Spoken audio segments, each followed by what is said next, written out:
Estamos começando pela TV Novo Tempo mais um programa Evidências, sempre em busca de fatos que comprovem a veracidade histórica da Bíblia Sagrada.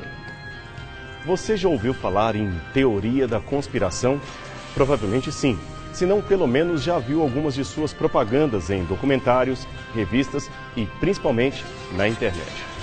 Os teóricos da conspiração amam assustar o povo com ideias factoides de uma ameaça iminente que os governos querem esconder, mas que todos deveriam saber para salvar as suas vidas. Alguns, no entanto, teriam descoberto a trama e agora correm para alertar a humanidade. E há de tudo um pouco, desde a descoberta de um plano secreto para eliminar etnias africanas através de um vírus criado pelos americanos, até a trama e ao uso de fraldas para transformar pessoas em satanistas. Segundo essa tese, uma famosa fábrica de fraldas era controlada por um adorador do diabo e o uso dessas fraldas tornava as crianças servas de Satanás. É claro que devemos estar alerta contra certos controles de órgãos, como a mídia, que querem fazer a nossa mente apenas algo manipulável. Mas isto não tem nada a ver com estas histórias ou teorias que quase beiram ao ridículo. Aliás, o assunto gerou mesmo um filme de Mel Gibson intitulado Teoria da Conspiração. Lançado em 1997, o filme conta o drama fictício de Jerry Fletcher, um motorista de táxi que afirma existir uma conspiração nos altos escalões do governo americano e, para piorar, ele se apaixona por uma mulher que trabalha para o governo e faz um alvoroço em torno de suas ideias que envolviam alienígenas e assassinos. Finalmente, alguém acredita em suas ideias e, no fim, decide matá-lo. Existe algo de semelhante entre esta ficção e a realidade. Não se tratam, é claro, de assassinos alienígenas ou coisa parecida, mas é que as pessoas, elas amam, de certa forma, o sensacionalismo e verdades reveladoras. Daí a existência dessa certa boataria internética, fazendo tanto a cabeça de muita gente. E como não poderia deixar de ser, os nomes mais famosos da história sempre são alvos de teorias da conspiração. Logo, não nos surpreende que alguém também resolva criar teorias da conspiração envolvendo o nome de Jesus Cristo.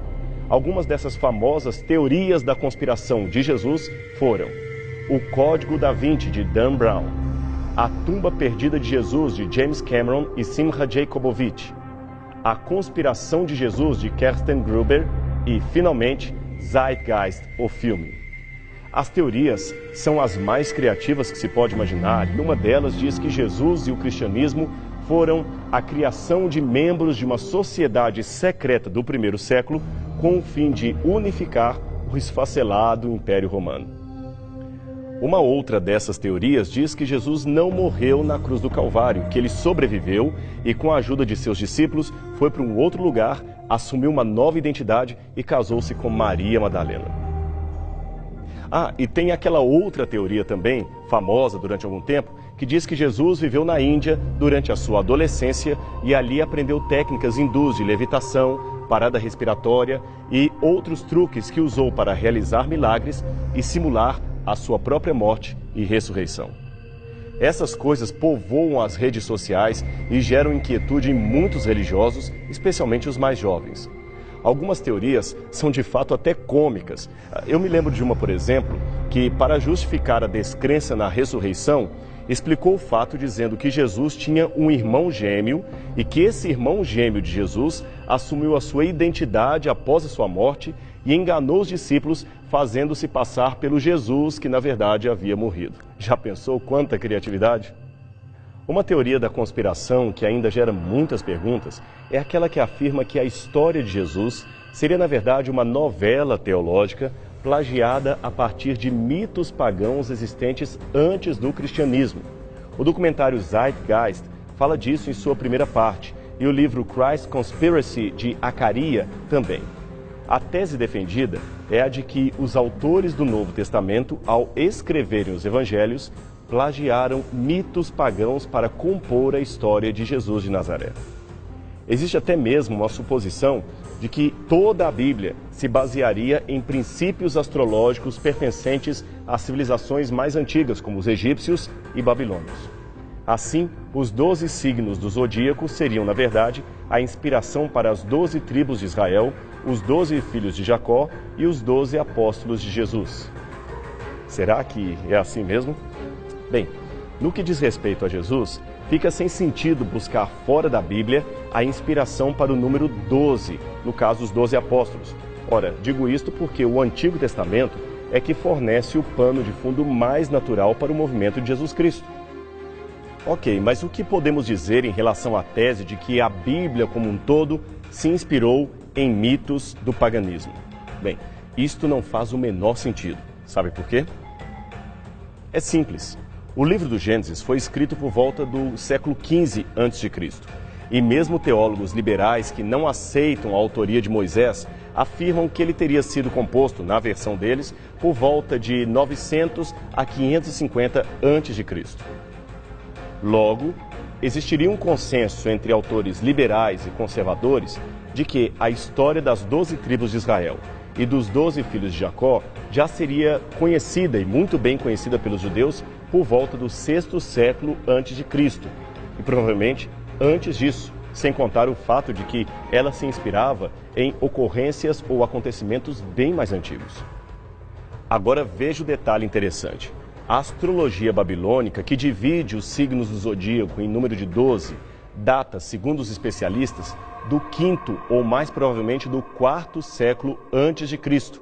Logo, é uma tradição posterior à narrativa bíblica e, logicamente, não poderia ser um modelo no qual as escrituras se inspiraram. E quem nos dá essa informação não são religiosos ou teólogos, mas especialistas em astronomia antiga, como os doutores J. Passachov, do Observatório de Harvard. Aliás, essa datação é um consenso entre os físicos especializados em história da astronomia. Uma comparação clássica que os teóricos da conspiração gostam de fazer é a suposta correspondência entre a história de Jesus e o mito de Horus, o deus egípcio com forma de falcão. Os críticos dizem que Horus nasceu em 25 de dezembro de uma virgem chamada Ísis. Uma estrela no Oriente proclamou a sua chegada. 3 reis vieram para adorá-lo. Ele se tornou um grande mestre aos 12 anos. Aos 30 foi batizado no rio Eridanos por um profeta chamado Anup. Tinha 12 seguidores, fez milagres e ressuscitou El Osíris ou El Lazarus dentre os mortos. Pregou numa montanha os ditados de Lusa. Era chamado de Cristo, ou ungido, e finalmente foi crucificado e reviveu. Essa lista é tão impressionante que mesmo quem conheça por alto a vida de Jesus não consegue deixar de perceber as incríveis semelhanças entre um relato e o outro. E o mais instigante, o mito de Horus dataria de 3.000 anos antes de Cristo. Logo, Cristo teria plagiado Horus. Muito interessante, não é mesmo? Interessante se não fosse uma mentira. Apenas para constar, não temos nada, absolutamente nada na história egípcia que apresente esta versão do mito de Horus. Horus jamais nasceu em 25 de dezembro, e nem Jesus. A sua mãe Ísis nunca foi uma virgem. Ela era, pelo contrário, a esposa de Osíris e concebeu seu filho se autofecundando com o esperma de seu pai que havia sido morto. Aliás, existe mesmo uma história de aparente ressurreição no mito original egípcio, mas não tem nada a ver com a ressurreição de Cristo. É que Ísis, a esposa de Osíris, tomou o corpo esquartejado de seu marido e o costurou. Em virtude disso, ele então volta a viver, mas apenas como um rei mumificado no mundo dos mortos. Não há nada no mito egípcio original falando de um batismo de Horus ou de uma escolha de 12 discípulos, muito menos de operação de milagres. E dizer que ele também era chamado de Cristo, o ungido, é a pior falácia, a pior mentira que se poderia inventar. Primeiro, porque temos que esse título era aplicado não a Horus. E segundo, porque Cristo em egípcio significa sepultamento e não ungido. Quando a gente vê essas coisas, fica se perguntando de onde certos autores arrumam tanta criatividade para inventar dados falsos e enganar as pessoas que pensam estar diante de uma pesquisa séria. Mas, vamos continuar vendo os paralelos. Os editores ainda do documentário afirmam que a história da ressurreição de Jesus era uma adaptação do mito romano de Átis, uma divindade muito popular no Império.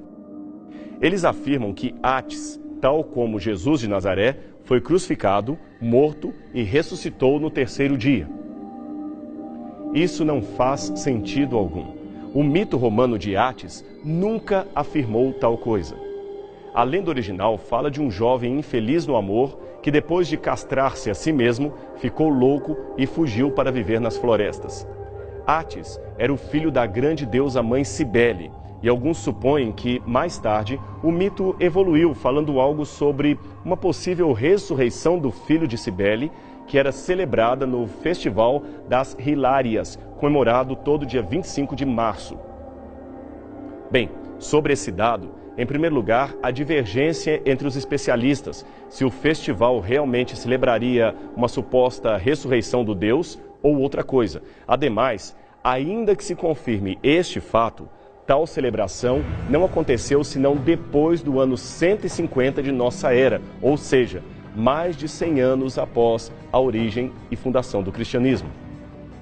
Sendo assim, se houve mesmo tal celebração e uma conseguinte influência de um relato sobre o outro, certamente o relato cristão, que é mais antigo, é que serviria de inspiração para o segundo, e não o contrário, como diz o documentário.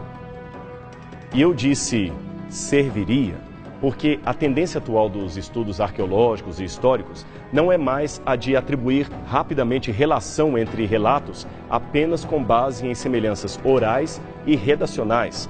Veja, por exemplo, Júlio Verne escreveu um romance no século XIX sobre a ida do homem à Lua, e nem por isso vamos dizer que o programa espacial americano, surgido posteriormente, seria inspirado em Júlio Verne.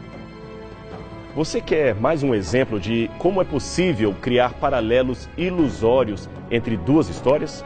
Então vamos comparar a vida de Napoleão Bonaparte e Adolf Hitler. Ambos, Napoleão e Hitler, queriam dominar e unificar a Europa e por pouco conseguiram, mas tiveram como principal inimigo a Inglaterra, que no caso de Napoleão decretou o bloqueio continental e no caso de Hitler erigiu a mão de ferro de Winston Churchill. Ambos, novamente, Hitler e Napoleão, tiveram uma vida amorosa complicada.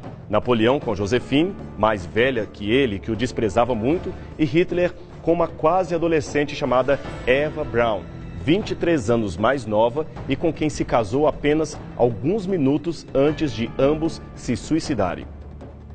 Hitler construiu campos de concentração para inimigos e Napoleão também. Ambos tiveram o assunto dos judeus em sua agenda política. Napoleão queria libertá-los do gueto e Hitler mantê-los lá. E, finalmente, ambos são derrotados pelo frio da Sibéria.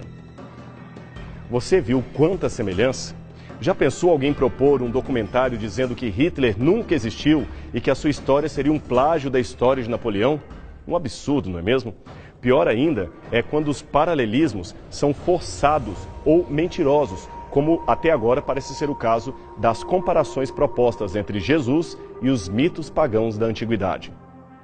Outro paralelismo que fez muito sucesso nas redes sociais foi a suposta equiparação entre Jesus e Dionísio. Conhecido também como Baco, Dionísio era o deus do vinho e da colheita de uvas. Suas imagens sempre o retratam como um jovem adolescente, e seus rituais, embora ainda envoltos em mistério, pareciam conter orgias e bebedices. Por isso, seu nome em latim, Baco, acabou se tornando uma alcunha de festas de orgia chamadas bacanais. Das várias versões clássicas de seu mito, a mais conhecida é aquela que conta a aventura amorosa de Zeus e sua amante Semele. Grávida, ela pede a Zeus que se mostre a ela em toda sua glória, o que ele concorda. Zeus então aparece com seus raios e trovões e ela, não suportando tamanha luz, cai morta ao chão. Zeus tira o precoce menino de sua barriga e termina a gestação em sua própria coxa divina. No momento de Dionísio nascer, Zeus então abre novamente a coxa e tira a criança e o entrega a Hermes para cuidar dele. Daí em diante, o menino começa a passar de mão em mão, de tutor em tutor, até finalmente ser entregue às ninfas que viviam em Nisa, e elas cuidaram dele até a sua fase adulta. O mito continua dizendo que Dionísio passou por um momento de loucura até ser curado pela deusa Cibele. Ela o instruiu em sua doutrina e ele então aprendeu a arte do vinho e atravessou a Ásia, ensinando aos homens como cultivar a uva. Não existe, portanto, nada nesse mito que possa assemelhar Dionísio a Jesus Cristo. O fato de Cristo usar vinho ou suco de uva na Santa Ceia é muito pouco para equiparar os dois relatos. Também não há nada que diga que Dionísio nasceu em 25 de dezembro a partir de uma virgem. Aliás, esse detalhe de nascer de uma virgem no dia 25 de dezembro é mencionado pelos críticos como sendo parte das mitologias de Dionísio, Mitras e do já mencionado Horus. Nada, porém, nas versões antigas destes mitos corrobora com essa afirmação. É difícil compreender, então, por que os críticos insistem tanto nisso. Afinal, como já colocamos, nem a Bíblia, nem o cristianismo primitivo dizem que Jesus nasceu em 25 de dezembro. Aliás, foi o Papa Júlio I que tardiamente datou o nascimento de Cristo no solstício de dezembro, a data que foi convencionada e não tem, portanto, nada a ver com o cristianismo original, muito menos com aquilo que ensina a Bíblia. Esse tipo de comparação artificial não é nada novo. Em 1856, o egiptólogo amador Gerald Massey escreveu um livro no qual afirmou: muito da história do cristianismo é derivado da mitologia dos egípcios. Um jornalista chamado Alvin Kuhn, que depois se tornou ministro anglicano, ficou empolgado com esta ideia e a escreveu num outro livro chamado O Cristo Pagão. Neste livro, ele afirmou que a religião cristã se originava, na verdade, da religião egípcia. Bem, por ora basta dizer que vários estudos em egiptologia foram desenvolvidos nos anos seguintes e nenhum deles jamais validou qualquer das afirmações de Massey e Kuhn. Pelo contrário, suas teorias fazem os egiptólogos rirem. Agora, para quem quer criar sensacionalismo e aparência de teoria nova, aí sim, essas velhas afirmações até que são muito bem-vindas. Deixando agora um pouco de lado as histórias greco-romanas e egípcias, há também uma teoria que afirma que a história da crucifixão de Jesus deriva de um mito hindu. Esse mito seria a saga de Krishna, a revelação máxima da divindade. Olha, eu já li mais de uma vez o Bhagavad Gita, o livro sagrado dos hindus que conta a história de Krishna, e não me recordo de ter lido ali nada que possa ser associado à crucifixão de Cristo. O que o texto do Bhagavad Gita diz é que Krishna morreu vítima de uma flechada acidental que ele tomou quando guerreava ao lado de Arjuna. Depois disso, a sua alma foi levada ao paraíso e não houve nada que se possa chamar de ressurreição da carne. Mas como não sou especialista em religião hindu, vou deixar com você a opinião de um doutor no assunto, o professor Edwin Bryant, que leciona hinduísmo na Universidade de Rutgers. Ele é o autor ainda do livro Krishna, a Saucer Book, e da tradução inglesa do Bhagavata Purana, A Vida de Krishna. Agora veja o que ele escreveu quando lhe perguntaram sobre uma possível relação entre a crucifixão de Jesus e a suposta crucifixão de Krishna. Veja o que ele disse. De onde tiraram isso? Essa ideia é completamente absurda e sem sentido. Não há absolutamente nenhuma menção em lugar algum que afirme que Krishna ou qualquer outra divindade hindu tenha sido crucificada.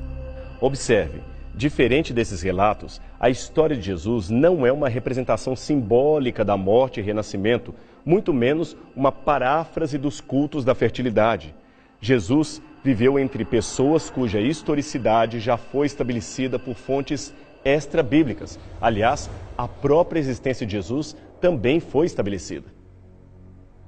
Outra coisa importante de dizer é que nenhum dos personagens propostos pelos críticos para comparar a Jesus tiveram a intenção de morrer para salvar a humanidade. Apenas o carpinteiro de Nazaré detém esse feito. Apenas ele se diz preparado para a morte. Apenas ele se diz o nosso Salvador.